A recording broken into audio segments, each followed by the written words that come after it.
arrogant, throwing fits, ripping shit, tearing it, imperative. Then I'm killing this mic no matter where I live. These derelict rappers acting the fool, this embarrassing is flagrant. That's the nature of this entertainment, and we can't even change it. Guilty before arraignment, now the system tainted. But when we speak, they all laugh at us.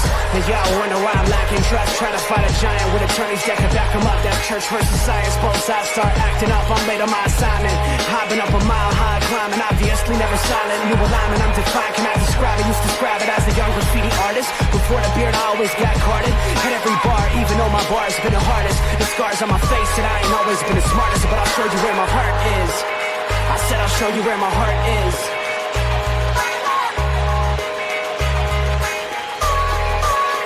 I can show you where my heart's at. See it on my sleeve, even if the beat stops, my soul will not leave. If I never stood tall, nobody will ever see. I can show you where my heart's at. See it on my sleeve, I can show you where my heart's at. See it on my sleeve, even if the beat stops, my soul will not leave. If I never stood tall, nobody will ever see. I can show you where my heart's at. See it on my sleeve, I can show you where my... The type of guy that would ride with the breeze. I'm higher than most people, I'm cold and icicle freeze. I'm liking to Mike Tyson, I'm a bison, a beast. I'm hot like Jamaica, like right by the beach. My pops is from a spot where they're fighting for peace. 8 years old, out there watching people fight in the streets. All these sirens only make the violence increase. Yeah, we're still not loving police.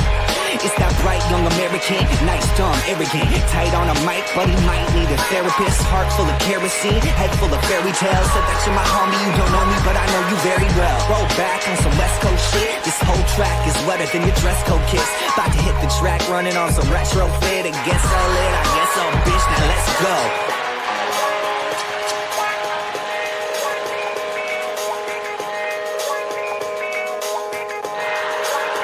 I can show you where my heart's at. See it on my sleeve, even if the beat stops, my soul will not leave. If I never stood tall, nobody...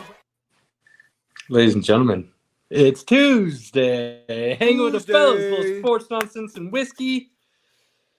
Oh boy, it's gonna be an evening, ladies and gentlemen. We got a quick hour right now live, and then we are going to move over and we're going to record our second of 3 mock drafts. And then get that out later tonight or tomorrow morning, depending on what we gotta accomplish to get that out there after we record that. So we're gonna breeze through some topics to get started here. Obviously, we gotta talk tourney. That's gonna be the main topic on the first half. And if we discuss anything else, cool. If we don't, awesome. Do want to try to briefly mention some F1. There is some big NBA news I'd kind of like to touch on real quick, but the tourney's the tourney. So we're gonna see how that first half hour goes. Second half hour, last week I promised the boys. We got a little carried away with our F1 and the tourney and some other things. We didn't really get to do the nonsense that we wanted to do, that the boys deserve to do. So Pinky's got to talk about Cena, and I've got to talk about Cena as well. I mean, come on, we got to talk. And then Robert's got a couple topics that he needs to get jumped on the nonsense side. So we're going to try to do a quick hour this evening so that we can get over to the draft and dive in, if you will, with that, since it's 2 of 3. So on that note, gentlemen, Robert, Pinky, fellas, how we doing this evening? Cheers. Cheers, buddy. I mean, Sweet 16, Michigan State Spartans, baby. At least one of our teams made it. Cheers to you, good sir. So I have to say, I gave Pinky a little bit at the office, and then I was done. I had to let it go. You know, he just reminds me from time to time that he's got a really punchable face. That's all I'm saying. Yep. I have a punchy face. It's fine. I've accepted it. Okay, good. Yeah, that's good stuff. Quality, gentlemen. So let's get into it. I'm gonna start this with a topic that I should say I brought up last week, and my feelings towards the SEC and them being overrated. I don't think people quite understand what that word means and the context also in which I was using it. One, I've made it very clear I thought they were overrated because they're top heavy. Football, basketball, whatever you want to say. Top heavy, meaning they've got some really good teams at the top, 4 or 5 teams. And then the other, 11 or 12 are not really all that much to be talking about compared to the national stage and everybody else out there. The other reason I feel that they're a little overrated is because when it comes to the postseason, they don't usually fare as well as the name brand is supposed to be carrying them when they play the other conferences and teams. So because of that history and because it seems to be very top heavy, I believe they're overrated. So getting 14 teams into the tournament, while I thought it was justifiable, I wasn't mad at any of the selections. I also didn't think it was necessarily something that made the conference above all others, the way everybody seemed to be talking about it throughout the season, especially once the 14 teams got selected. I mean, the devil's advocate to that at the moment is 7 out of that 14 are still in it in the round of 16. Well, and that's where I'm going with this. So I will eat a little bit of crow. Not even like an appetizer, like an amuse-bouche, like just a little tasting, okay? Because I did not see 7 getting to the Final Four, the Sweet 16, which is crazy.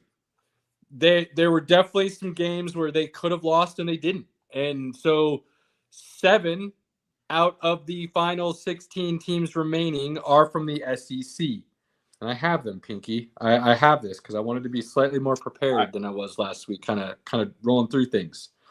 So Auburn 1 seed, Florida 1 seed, Tennessee 2 seed, Alabama 2 seed, Kentucky 3, Ole Miss 6, and Arkansas 10. Arkansas might be the biggest surprise, although it is a John Calipari team, so it's not really a surprise in that sense. They did beat number 2 St. John's to get there, though, which was a bit of a surprise. So seeing Arkansas where they are, all right. Look, UConn had Florida with, say, about 8 minutes left in the game. All they had to do was keep playing their style of ball, and they probably walk away with that game. For the next 3 minutes, they started playing ball like Florida, and then all of a sudden, Florida made a nice run, came back, and then ended up winning the game. And then you see Dan Hurley's outburst, which is common after a loss after the game. So, I didn't think Florida looked as dominant all season as everybody was claiming them to be. Maybe they are, and UConn is just that good. And had Florida not knocked them out, UConn might be very well on their way to a three-peat. And maybe Florida's that good that they knock the chance for that. Well, they did knock out the chance for it, but, it had UConn won. How good are they? So I think that's a question mark. Creighton had beat. And then Auburn went on a little bit of a run, and Creighton couldn't get out of their own way. Tennessee looks good. Alabama, solid. Kentucky, a bit of a surprise, along with Ole Miss. Ole Miss could be the interesting one, being that Beard is their coach. And for those that may shit, Ole Miss is in the SEC, right? Texas on a run to some scandal situations. What? I may have counted wrong. I think that's 8. Because Arkansas. No, there's 7. Arkansas, Florida, Auburn. 7 SEC. Ole Miss. That's 4. Alabama. That's 5. Tennessee is 6. Kentucky is 7. And here I am counting. Maybe we're at 7. We're good. So the SEC is looking solid. Now, their overall tournament record is 15-7, right? So half of the teams that they got in have been bounced already in the first 2 rounds. So while they do have 7 in the Sweet 16, they also had 7 that didn't make it. So again, I will eat a little bit of crow because I did not see them getting the 7 in, but I also do not believe quite yet that it's not what I've said, being top heavy. A little more top heavy than I anticipated, though. The Big Ten has 4 teams into the Sweet 16. They got the 2 seed Michigan State, the 4 seed Maryland, the 4 seed Purdue, and the 5 seed Michigan. Michigan State being the regular season champs, Michigan being the tournament champs. Maryland's had a really good season. They went on a buzzer beater by their freshman who demands the ball when nobody else would and goes and wins it at the end of the game. A little controversy. Some people want to say he traveled. Look clean enough to me. Close. So It's close. Big game there. Michigan State, Tom Izzo. What do we always say? Tom Izzo gets a team into the tournament and they get out of the first round. You need to be prepared and worried that you have to play them. So they're going to be looking good as well. Purdue, I thought was going to get bounced early. I actually thought McNeese State would put up a better match against them. They did not. Purdue is playing exactly the way they want to play basketball, and they're making it work for them. And then Michigan, I don't know if anybody really knows what we're going to get with Michigan week to week, game to game, quarter to quarter, half to half kind of thing. So are they talented? Yeah. Can they go up and down the court? Yeah. Can they play a little bit of defense? Yeah. Can they continuously keep putting it together the way they have since the Big Ten tournament started and continue this run that they're on? I think that's what everybody's kind of wondering. Like, when does the other shoe drop kind of thing with Michigan? I don't know if it will. Big 12 got 4 teams in. Their overall record 10-3, so pretty solid as well. Houston is a 1 seed. Texas Tech is a 3 seed. Arizona is a 4 seed, and BYU is a 6 seed. BYU is a team to keep an eye on, for sure. I mean, the whole Big 12 is dangerous. I still think that is the best conference in the country. And so you have these 4 teams all have deep run. And are you talking best in college basketball? Or are you talking about like the best overall? Football. I believe the Big 12 is the best top to bottom conference in college basketball. That's what I believe. I believe the Big 12 top to bottom is the best conference in college basketball. You might need to jump out and jump back in, buddy. You're way off on video audio. You want me to kick you out? There we go. All right. Sorry, fellas. We got a little technical difficulties. We'll come back to that. Of course, my Jayhawks sucked, which Hunter Dixon has probably been the biggest disappointment. How does he not score a point in the second half?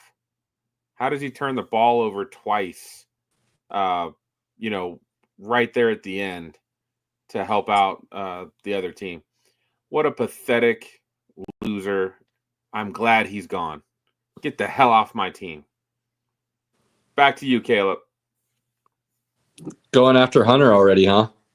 Man, he was so bad. He was so bad. Brutal, dude. I think he had some things to say. Double machine, but in the biggest games, he choked on a regular basis.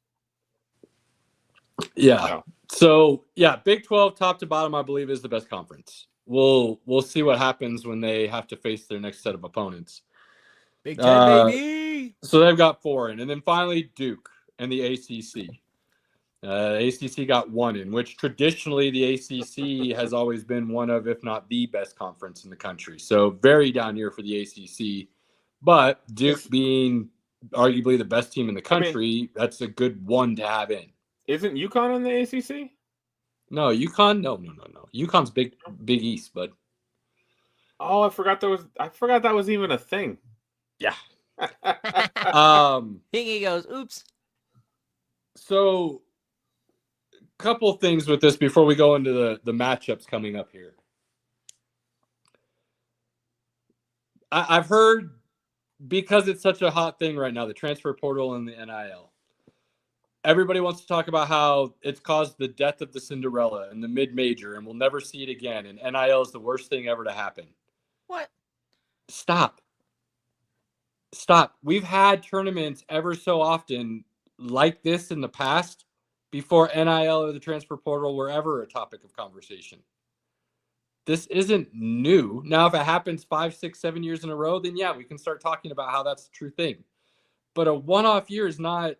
I remember the first time we ever had 4 ones all make the Final Four. I don't even know, like 10 years ago. And people were freaking out. Oh my God, now this is what college basketball's become. Only the best win, and we're never going to see upsets. And easy. It'll be okay. We're seeing a really good tournament. Okay, 17 really years good ago, games. 2008. We have 2008, so little further than I had thought, but you get the idea. Look, the games have been really good. Yes, we don't really have a Cinderella this year. We don't have a ton of upsets. That's okay. We're seeing quality basketball. I don't expect this to be a trend. I don't expect this to be what it is going forward. Cinderella will make an appearance at the ball again. Just give it some time. The other thing I think people are freaking out about is how it's not just that we didn't have a Cinderella. It's that the only teams in the Sweet 16 are the Power 4 conferences. We don't have a Big East. We don't have a Mountain West. We're not getting some of those other conferences that aren't quite mid-majors, but they're not the big dogs. It's just the big dogs this year. People are freaking out about that too. Again, calm down. It's going to be okay. Things will fall back to whatever you consider to be normalcy next year. Well, here's the thing, though, and I don't know if this was basketball and football when it comes to the transfer portal, but I saw something that said 175 players 2 years ago entered the portal. Last year, 400 entered the portal. This year, 700 entered the portal. I think they were actually saying it was upwards of 1,000 now.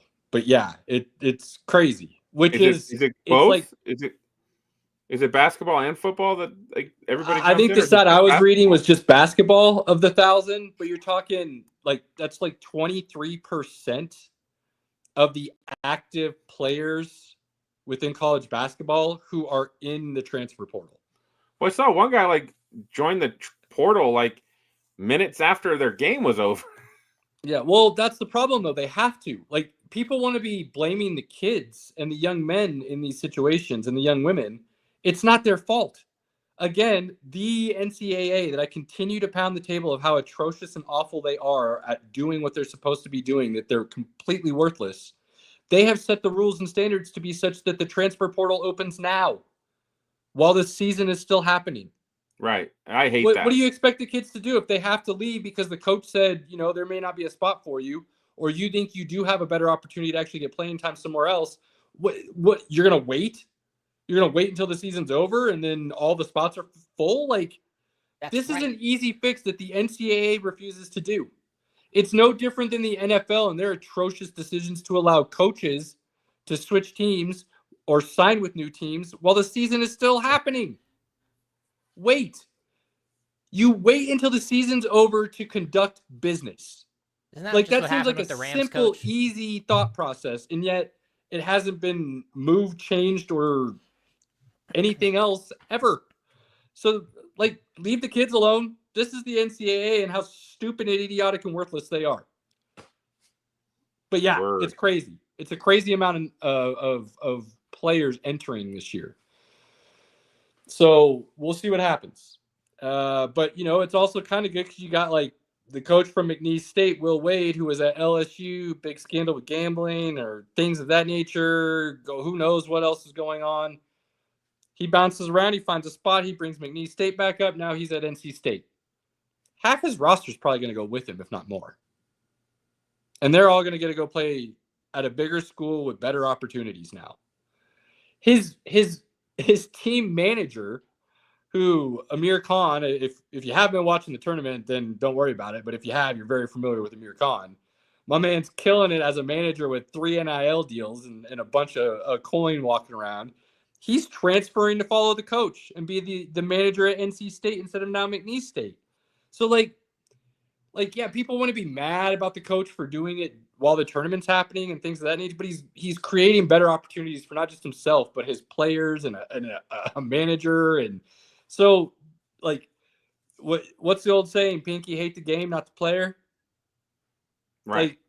The rules are set up. Are you going to just not play by the rules? Come on. I feel you, buddy. Yeah, I like the transfer portal, but I do think they need to get things really get all the guardrails in place so that everybody can kind of work together. Everybody's working on the same, playing field per se.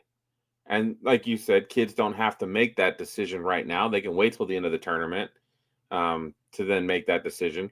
Can't fault them. I mean, most of the kids, the whole reason they're jumping in the portal is because that's how they get paid. It's not just about getting paid, though. That's what everybody keeps talking about. Everybody keeps acting like it's the money. It's not. More oftentimes than not, it's about the opportunity, meaning what you get to do on the court or the field. Why do you think kids switch from Ohio State to Alabama? It's not money. You're getting paid at both. What it is, though, is a new opportunity to play. That's why you hear these things happening. Alabama to Texas, Alabama to Georgia, Georgia to Alabama. It's back and forth all the time. Because these 5-star recruits all of a sudden find themselves behind somebody, but they know they can go to the other dude that was trying to recruit them the same. And all of a sudden, those dudes are going to allow them to play.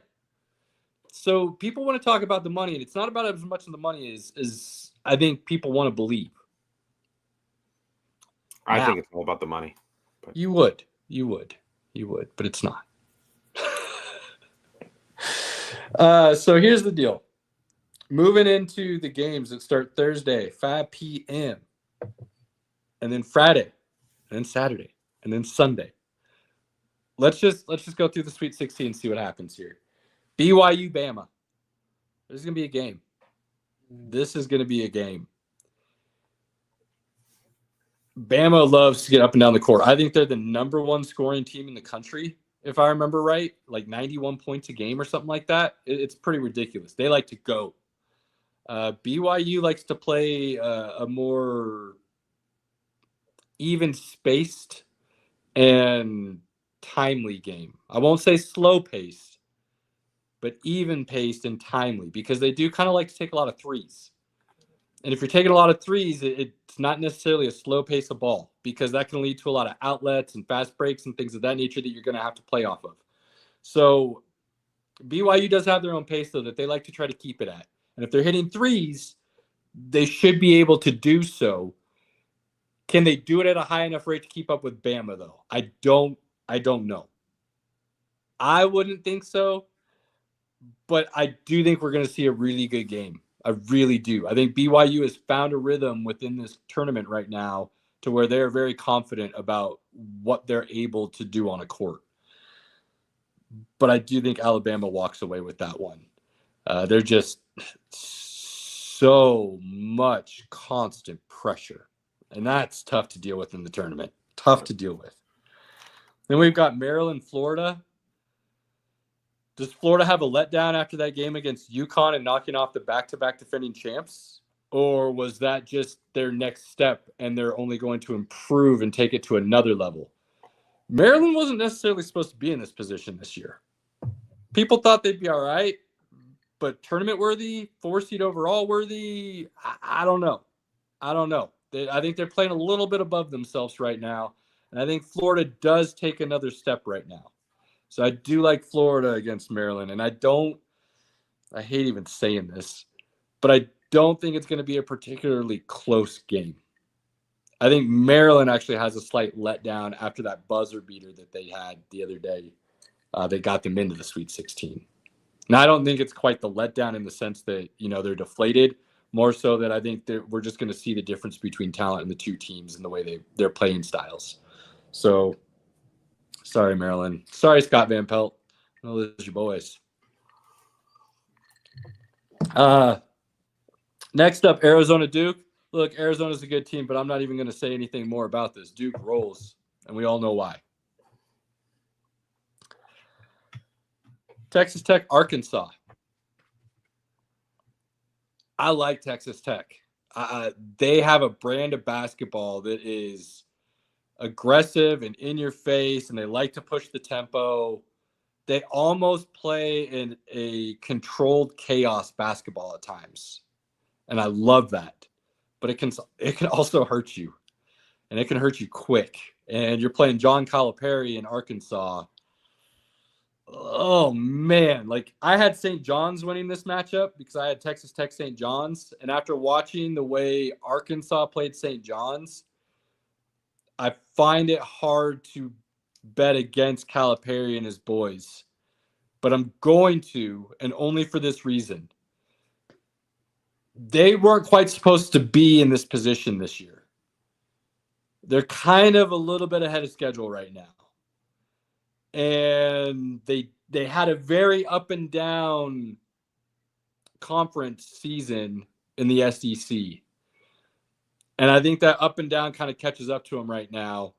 And I think Texas Tech is able to put enough continuous pressure on them that they'll be able to walk away with this one. I do think it's tight. Close game, though. That's the Thursday matchups. Going into Friday, Ole Miss, Michigan State. Let's go, baby. Look, I'm not going to pick against Tom Izzo and the boys, but I do think this is almost a coin flip at this point. Ole Miss is playing really good basketball, and Michigan State hasn't quite done anything to separate themselves from the field at this point. They've kind of allowed teams to stay in it. And while Tom Izzo always finds a way to win those games, you do that enough times. And like I said, Beard has experience being deep in the tournament and winning. It's not like he's a slouch coach on the other side of the court in Ole Miss. I'll go Michigan State, but I think you're almost looking at a coin toss here, potentially. And that's You know what I'm not going to be doing is watching the game because I'll be too nervous. You're going to watch the game. Shut up. Next up, Tennessee, Kentucky. Kentucky wasn't necessarily supposed to be this good with their coaching change, losing Calipari, going to a former player. They're playing good ball, though. But I think this is the year that Barnes kind of knocks that can't win in the tournament as a coach kind of guy and win those big games. And I like the way Tennessee is playing. Their defense, their fast break and their secondary break and the way they get the ball up and down the court, their guard play. I like what Tennessee can offer here, and I don't see any issues with them in Kentucky. So not a blowout, but not necessarily a tight game. I like Tennessee here. I don't know. Kentucky played pretty good the other day. So. They did. Don't get me wrong. They did. That's how much I like the way Tennessee is playing right now. I think they split the regular season too, if I'm not mistaken. So it's not like somebody's got something above and beyond him. You know what I mean? One or the other. Michigan, Auburn. This one is my initial gut reaction was Auburn runs away with this. They finally get their stride. They stop kind of tripping over themselves. They don't let a team hang around the first half, and they just roll.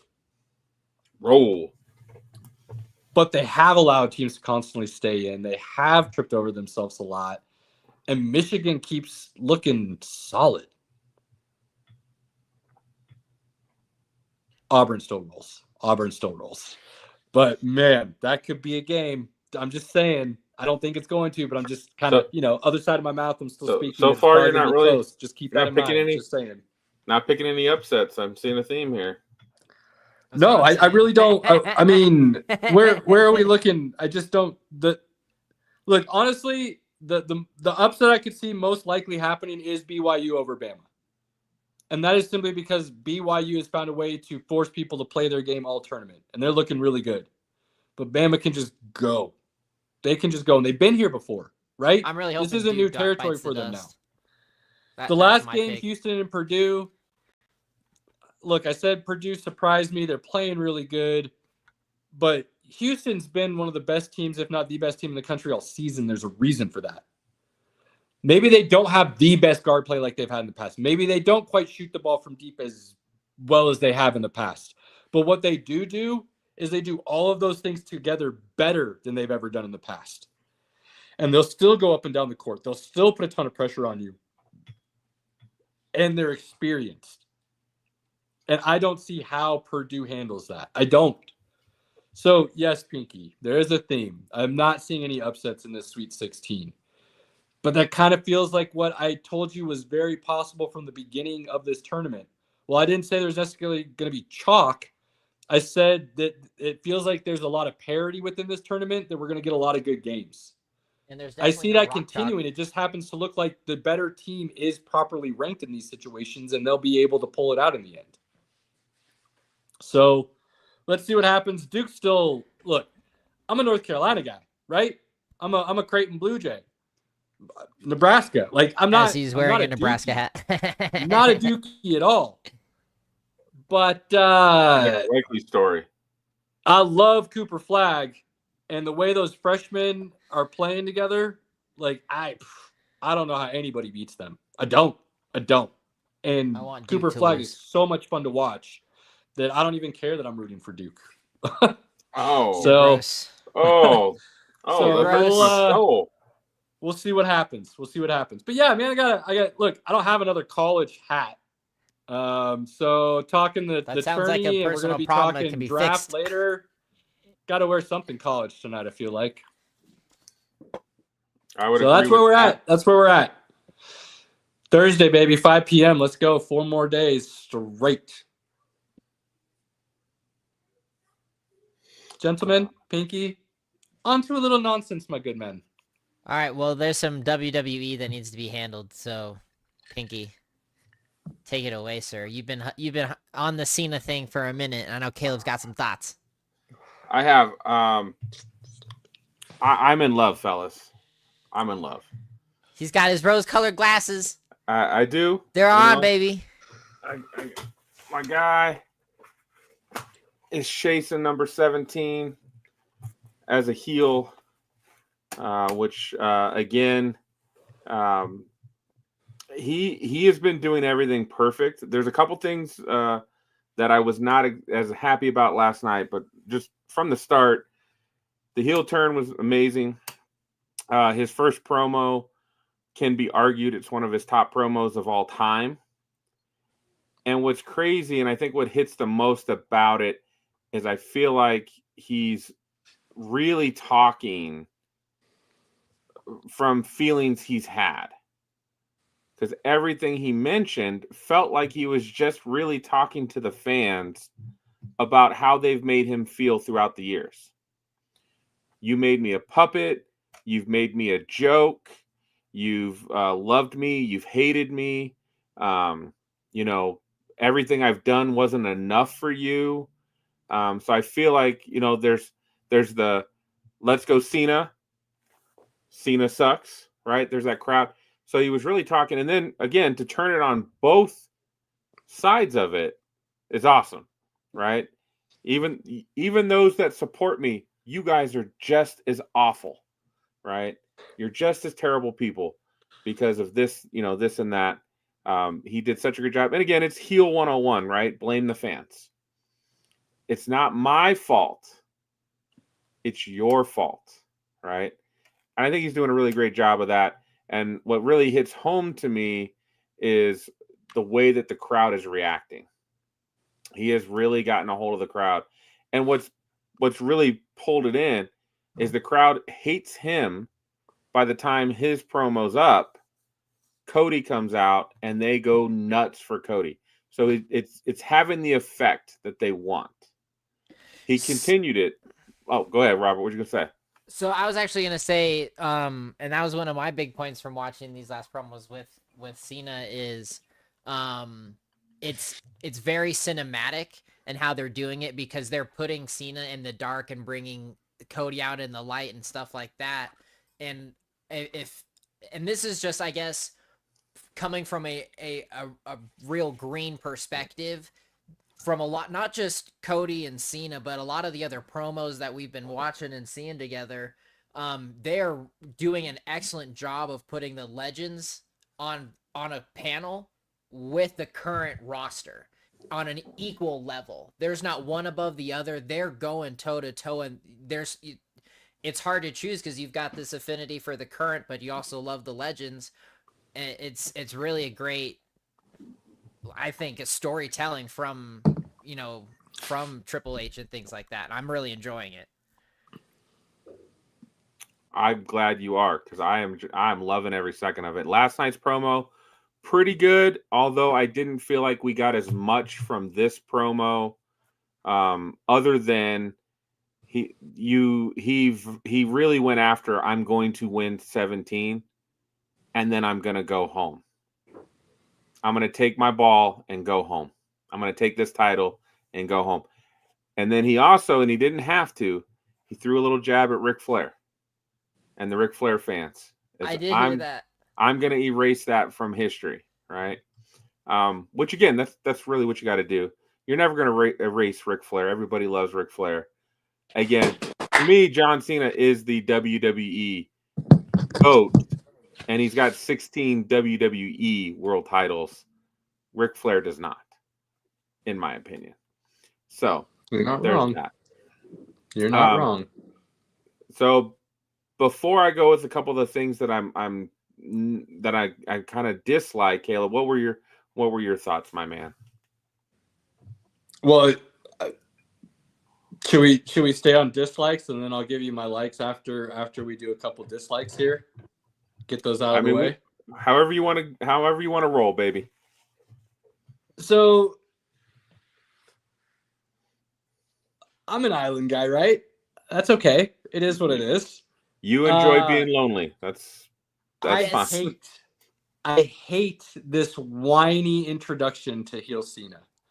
I hate this, woe is me. The fans didn't support me. Where were you in my time of need? You weren't there for me when I was there for you. Like, shut up. What a trash storyline to bring in this amazing heel character possibility. It's awful. It's awful. And it could have been set up 1,000 times better. And all they had to do, Pinky, was have him come out and be like, look, plain and simple, WWE screwed me over for a couple years now. Rock came in and offered me an opportunity to redeem my legacy the way I felt it needed to be handled. And that meant going through Cody Rhodes. And I'm good with that at this point in time in my career. I earned it. That would have gotten you the same fan reaction you're seeing now and would have had a so much stronger effect in the reason for why everything is moving the direction it is for me.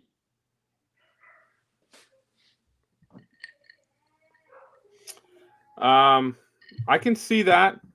I can see that. And again, your story doesn't sound like an awful idea either.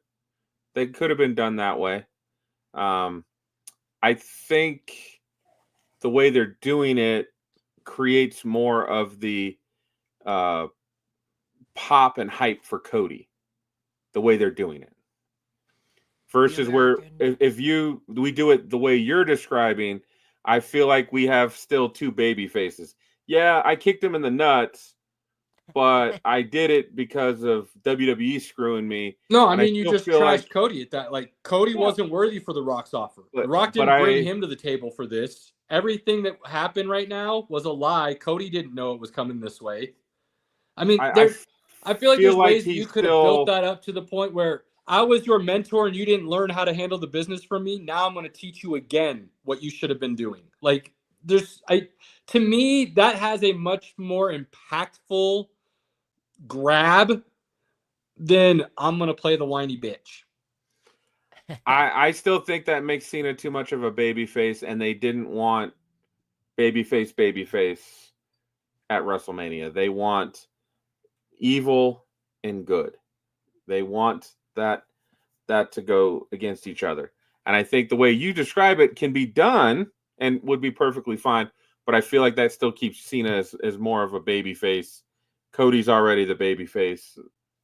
That's how I see that. I mean, once you start hating all the fandom, your babyface ends pretty quickly. So,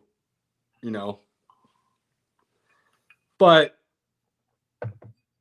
I think that, and I'm going to give Cena a little bit of credit. He's going with I believe this is his idea, and he is going with it. So what don't you like, though? Before we get back to all roses and rainbows and leprechauns at Pot of Gold. I mean, the two things I don't like right now is we've got two straight promos that have followed the same line. Cena comes out, he talks his shit, the crowd reacts at the right moment. Cody comes out, gets a huge pop, talks his crap, and that's it. there's no interaction between the two of them going back and forth. The next one is in London on Monday. They better go back and forth. Like, and I know there's already videos out there. Why is the WWE scared of Cena cooking Cody on the mic? Now, Cena is one of the top guys on the mic of all time. I think we definitely, The Rock, Cena, Flair was always good on the mic. Triple H is pretty darn good on the mic. CM Punk is pretty good on the mic, right? There's just guys that are really, really talented at shit talking. Seth freaking Rollins. Seth Rollins is up there. Roman's okay. I would say Cody's no slouch, but he's not on that level. So I can see why like there could be that. But I do think Cody can carry himself. It's not as bad as when we saw this last weekend, Tiffany Stratton and Charlotte Flair side by side doing like a promo talking crap to each other. Tiffany Stratton was way outside her element.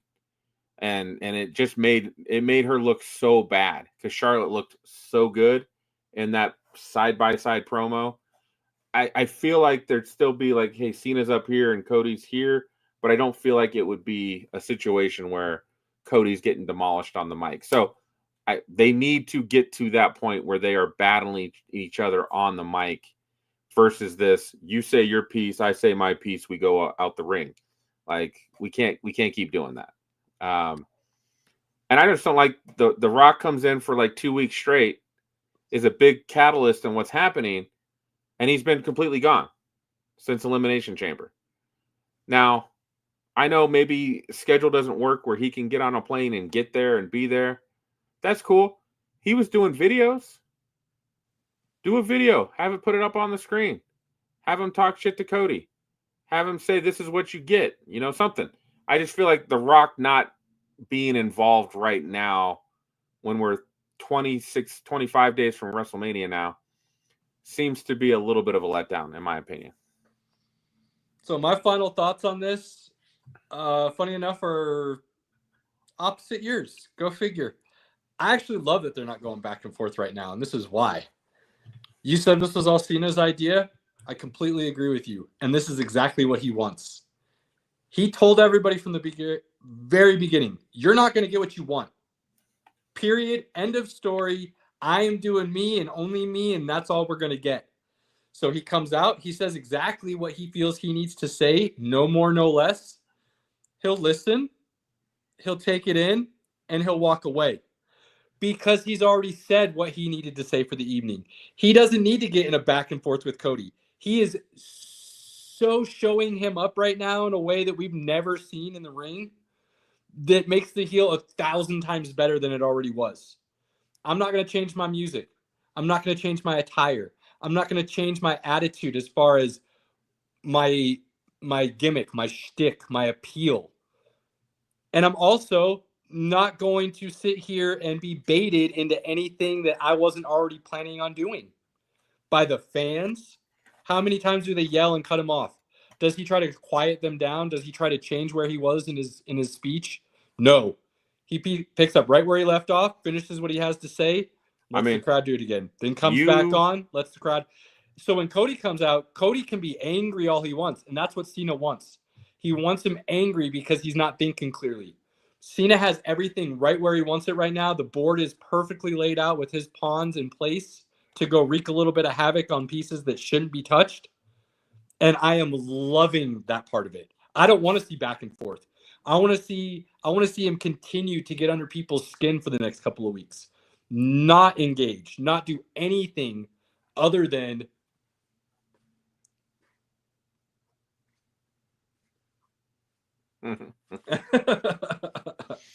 So we are 25 days from WrestleMania, boys. I'm digging it. I'm excited. And I will be so excited to cheers to John Cena lifting up the belt for number 17. All right. I feel better now. Good. Good. Robert, what else you got for us? All right. So you actually had watched this. I attempted to watch it and I couldn't get through it. Electric State is out, which is the most recent film from the Russo brothers, who did Avengers and a few others. I am incredibly nervous for Avengers because this has been the fourth series they've produced and been directing and been a part of that has not been received well at all. And this is one of the most expensive movies ever made, and it frankly wasn't that good. Which has to do with all the basically all the robots that are part of the movie. So that's going to cost more from a CGI tech, level. To a degree, but that's where there's a lot of other movies being made right now for less that have a lot better storytelling and CGI. So I'm incredibly nervous for where this goes. And a lot of reports that I have been reading from some like comicbook.com and some of the nerd outlets, that Kevin Feige is actually going to have a little bit more creative control over the Russo brothers in this because of what's been happening. So he always has a high level of creative control. Not when Infinity War and Endgame were going on. He really let them handle that. But he'd already mapped out the story. It's for the most part, but he took the direction. They took the direction, and that's where he let the creative off. Well, as a director, if you've got clear story path of where you have to get to and what you have to do, it's easier to show that and create it. Than which if we you don't have right now. Free reign, right? Electric State, they had free reign. That may have been a mistake. I thought it was enjoyable. I really didn't see anything I hate. It was way better than Rebel Moon. Which right now it's being debated on that Rebel Moon's better than this. It's not. Rebel Moon's garbage. So, and if anything, they're on the same level of anything.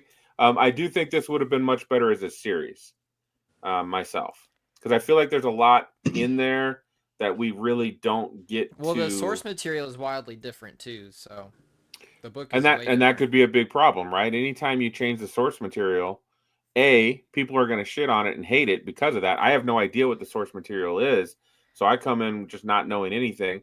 And I thought for a Netflix movie that you pop on for it's less than 2 hours, I can watch with my 13-year-old. It was fine. So let me ask this. Let me jump in here and ask this. And I asked this to the group, and I've been able to flesh this out even a little bit more. So bear with me for a moment while I kind of lay this thought out, and then you guys can, as more of the experts, kind of pick it apart, if you will. All right. I feel like the Russos are now in territory the same as the Wachowskis. Benioff and who did Got? And there was somebody else I had in mind. Snyder. Rebel Moon, speaking of. In the sense that they can make these visually appealing, cinematically beautiful films, stories, TV shows, whatever you want to call them. And they have these amazing big picture ideas, but they are awful at being able to actually flesh out into a meaningful story that big picture idea to the small details that get you to the different points to see that picture. Which was part of the problem. Last point. Oh, sorry. I liken it to this, and I'm going to draw a blank, and I apologize. But Elton John and the man that wrote all of his songs, they were linked. And Elton gave the guy insane amount of credit throughout his career, how he would never be there without this man writing these beautiful words, right? Elton John just was able to put them to music and sing it. But this guy was the poet. These guys all need that poet. They all need to find that like writer to flesh out these amazing ideas for them. And then I think you would have these truly amazing Hollywood entities again that you could really feel excited about moving forward. And the last thing I'll say is the Russo specifically, I was insanely disappointed the moment Dr. Doom was announced and it being Robert Downey Jr.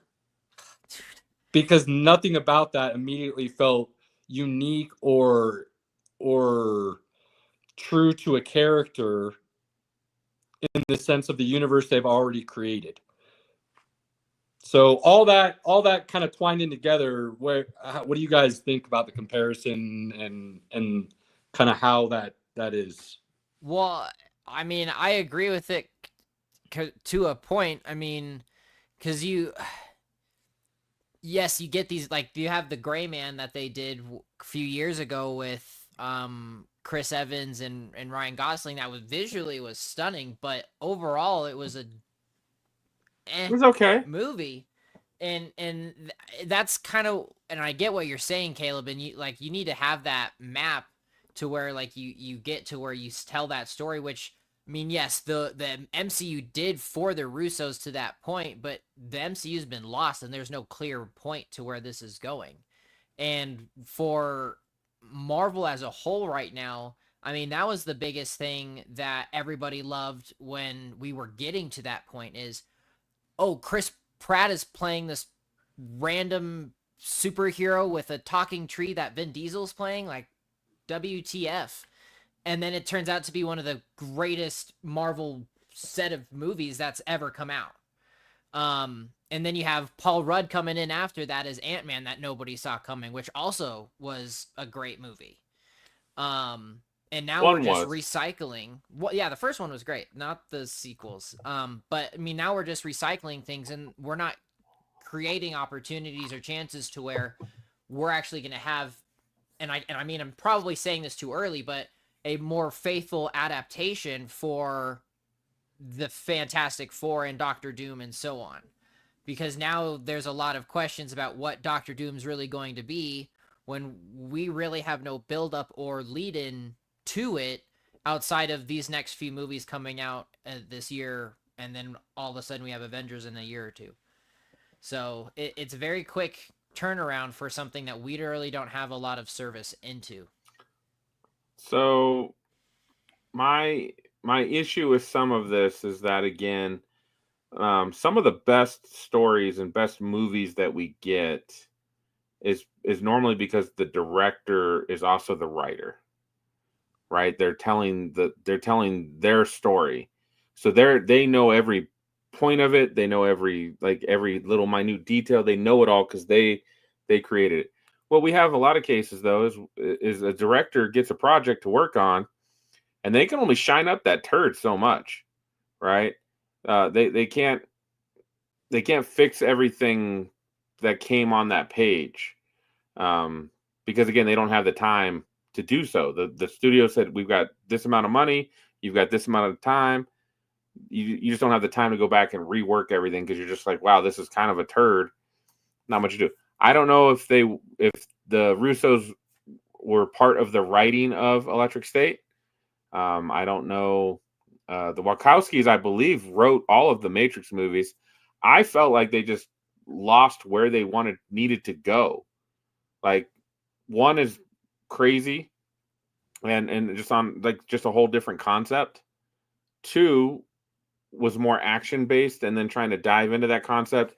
And then I feel like they got so far down the rabbit hole that they didn't know how to really close the loops in 3. And that's why, we don't look at this. And then I only think one of the sisters or whatever they are now. Resurrections and that. Yeah, the Resurrections was just awful. Like so bad. So bad. So again, I'm not as worried. I think Kevin Feige has a clear picture. I do think we should be getting better projects.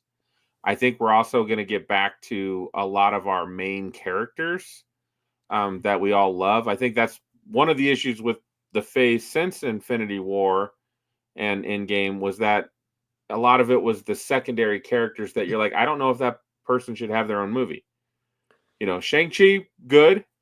The Ant-Man 3 was pretty bad. I mean, the list goes on, but some of these characters probably shouldn't have had their own movie. It should have been kind of a, maybe a series or something like that. I don't know. But So yeah, and I understand where you're going with that. I think there was a series I really liked, but it didn't get great reviews. Maybe that's because I don't know the source material very well. I don't know. But like a character I thought was going to be kind of a way to bring back kind of that Guardians of the Galaxy feel was Moon Knight, and I really liked. He is coming back. He is coming back. I know. I thought that character was done really well, especially the way it ended, and you getting to see the amount of personalities that were still hidden. Like I think I thought that was really well done, but it got buried, and then I think shit we all talked over about it. Like the problem with Moon Knight is you watch that whole show and you get like 5 minutes of Moon Knight. That's the problem. As a story and talking about mental health and all that, it's actually really amazing. If you aren't interested in seeing Moon Knight as a character. See, I personally though thought the whole point of the show was to do that, so that when he was built into the Avengers or wherever he fits in, because I don't really know, that you just get to see a lot of Moon Knight because the person itself would have finally figured out, all right, I can live with this now, and I can do things with this. So I like the way it was built up. But again, I don't know the source material. You can't have a 6-episode season and literally Moon Knight is in 15 minutes or something like that. Like it's you cannot do that. If you're going to do that, it needed to be 10 episodes and the first 6 is the lead up. And then the last 4, we get to see a lot of Moon Knight. Well, I feel like that's where they left off, is you're about to see a lot of Moon Knight, and then they just that was the end. I don't know. All the Moon Knight fans watched that show and was like, "Where's Moon Knight?" Fair. And that's maybe that was the issue with the show, is they made it more for people like me, which is what the MCU kind of really is. People who didn't read the comics and can just watch these movies and understand what's happening, right? I know enough. It's that old saying where I'm smart enough to know enough to get myself in trouble. Like that's kind of where I'm at with the comics compared to the cinematic universe. Whereas I think the majority of people, they're making it for people who don't even have that knowledge probably. Moon Knight is the Batman of Marvel. And I love Moon Knight. Okay. And he's a great character. He's very cool. And yeah, Moon Knight's a great character. And even Oscar Isaac, I thought, did a great job. I love and I thought the story was good. It's just, to me, like, again, when you talk about Moon Knight and we only get him for 15 minutes, like that's a big letdown for the hardcore fans. So. All right. Okay. We got 2 minutes, so let's get our final thoughts out on the nonsense and we'll wrap it up. So, Caleb, final thoughts? I want to see these amazing directors with these just insanely great ideas and these amazing eyes for visuals. Find somebody that can help them flesh this stuff out and not take it personally, but realize it's only going to grow their art and put it on an even greater level. And that's what my hope is going forward for Hollywood and the media entertainment as a whole. Let's get back to when it comes to movie making. Let's get back to having, because I see this, I kind of see this and I pay attention to it. Let's get back to having one person write a goddamn story. When there are 4 different names as writers of a story, I already know it's garbage. Because it's a fact. Person 1 has the idea, writes the idea down. Person 2 comes in and changes things, but then they didn't see all the views of the first person, so they make it a little bit better, but also worse because things don't tie in. And then the next 2, 3 and 4th person that has to come in and clean that, again, they don't have the complete original vision of the first person that was writing it. Have one concisive story from one original writer, and let's roll. And let that director now make that, make that story come to life. And I'll stem off that, Pinky, for my final thoughts is let's not just movie making, but TV making, because we used to get 10, 15, 20 episodes in a season for an episode. I mean, the original Daredevils were, I think, 15 or 16 episodes. They're like 13. And I mean, they were hour long, and they came out yearly. You didn't have to wait 2-3 years between shows. So that please bring back great TV writing and TV producing to where there's no gaps in time to where, oh, hey, we have to worry about a recast. Let's just get through the story and let's create something new. Love it. Amen to that. I hate waiting 2 to 3 years for a season to come out. Cheers. That's on that note, stupid. You get some quality time to spend with your family, loved ones, friends. Watch an old flick. Throw in Lord of the Rings director's cut and spend an entire day just vegging out. Do not ever waste those opportunities when they come up. That inner circle should mean the world to you, and you should take advantage of those opportunities over everything else. That's how we feel, and that's how we roll. Appreciate everybody for tuning in, hanging out with us for a quick hour. Draft's coming. You'll see it. Appreciate y'all. We're out. Peace.